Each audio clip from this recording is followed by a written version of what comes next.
someone says they're going to be more consistent on YouTube, they are a liar and don't listen to them. Hi, so I haven't posted anything in about 6 months, and I've tried to record this video, I think, month by month, and it just has never been communicated in the way that I actually wanted to be communicated in. I just wanted to kind of say what's been going on with me, what's happening, and where I'm at right now, or what are my current projects. I think I didn't post on here for the longest time because, one, I was focusing on my other social media platforms. Hey, congrats guys, and thank you so much. We hit 100K on like TikTok, we're on like 10, nearly 20 on Insta, and followers are not indicative of actual success, but again, I would not have been able to do any of this without you.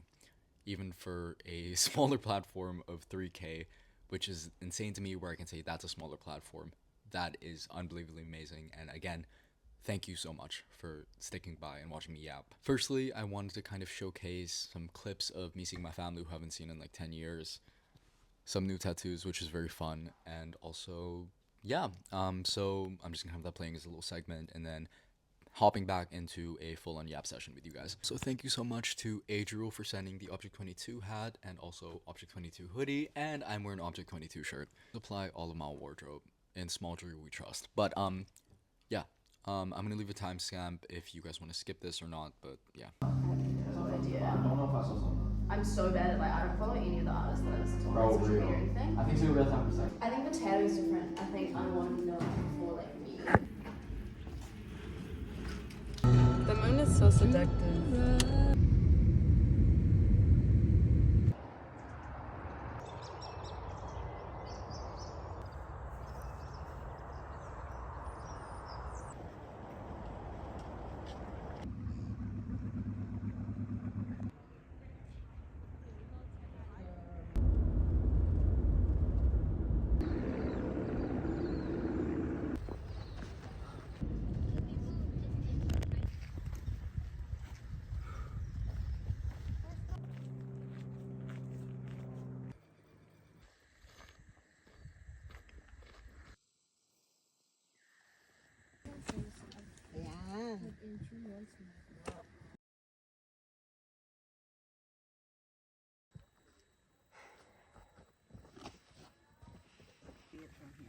Ma, kumusta?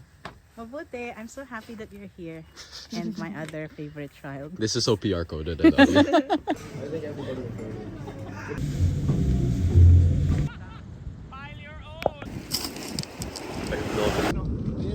Hindi paglapit yan.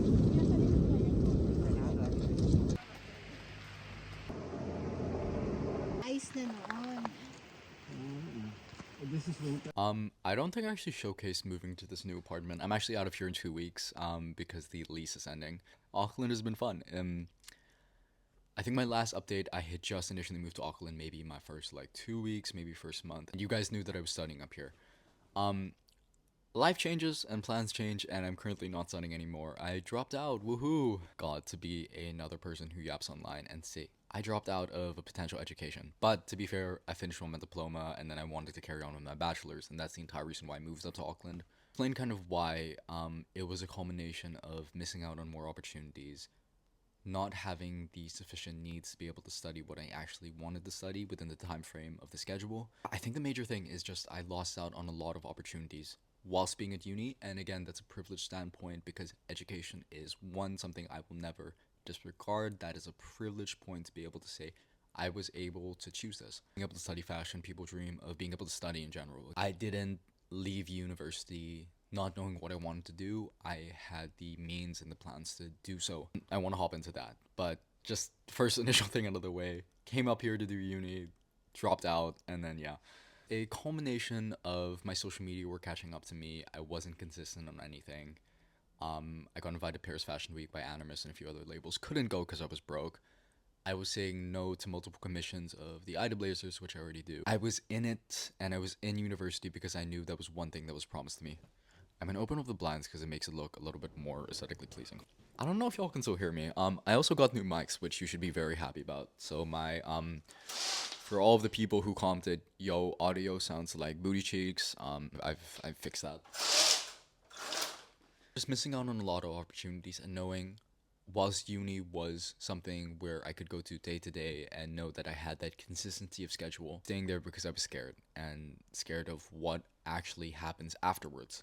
After the 3 years, I was planning on going to Singapore, doing a few marketing internships over there, and then eventually heading to the Philippines. But with all of this happening right now, and being privileged enough to have you guys as people who follow along and support me through my journey, I had the basis of the platform, not relying solely on that, but it's a way I can actually showcase, hey, these are the garments I make, these are my opinions on fashion.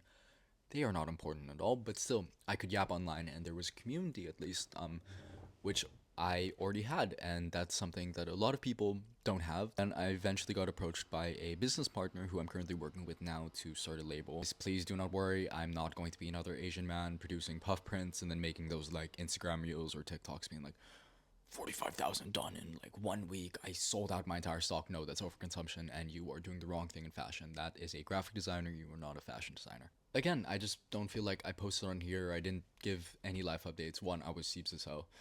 But two, I think it was out of shame.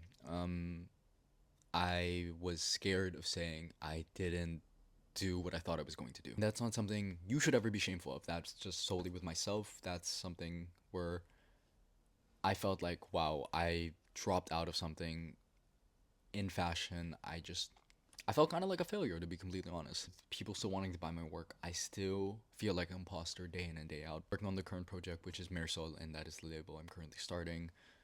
There is months of footage, both in regards to my normal social media on like Instagram and TikTok, but also in the back end here, which I want to release at a later date.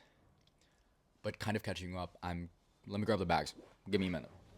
I always had the idea to be able to design eventually, but again, that imposter syndrome and also just feeling like I will never be good enough, even acknowledging that I'm already selling to clients internationally. I still feel like I know nothing, and that feeling will never go away, and it's a common sentiment that I've heard every designer talk about. What I'm trying to get at is I never felt good enough to even start a label because self-hatred of myself, but also super critical of my work, which I think you need to be.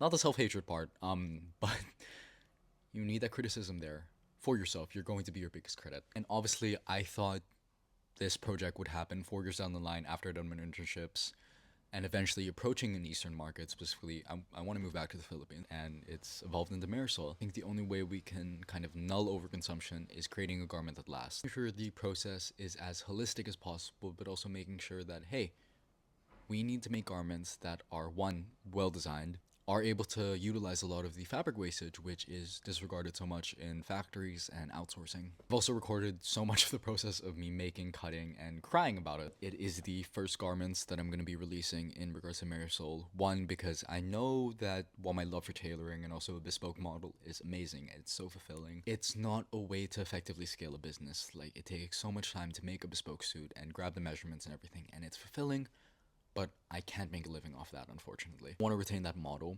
Right now, I also have to make sure that it's, one, affordable to the people who follow me, like yourself. I know myself, I am a broke 20-year-old who I can't afford to ball out on $600 on like a Le Mer bag or something else. Instead of providing an alternative, why not a new silhouette? And that silhouette can be made in New Zealand, something I can oversee the entire production of. So often, we do not see the worker for what they produce. We see designer, product. Where's the middleman in that?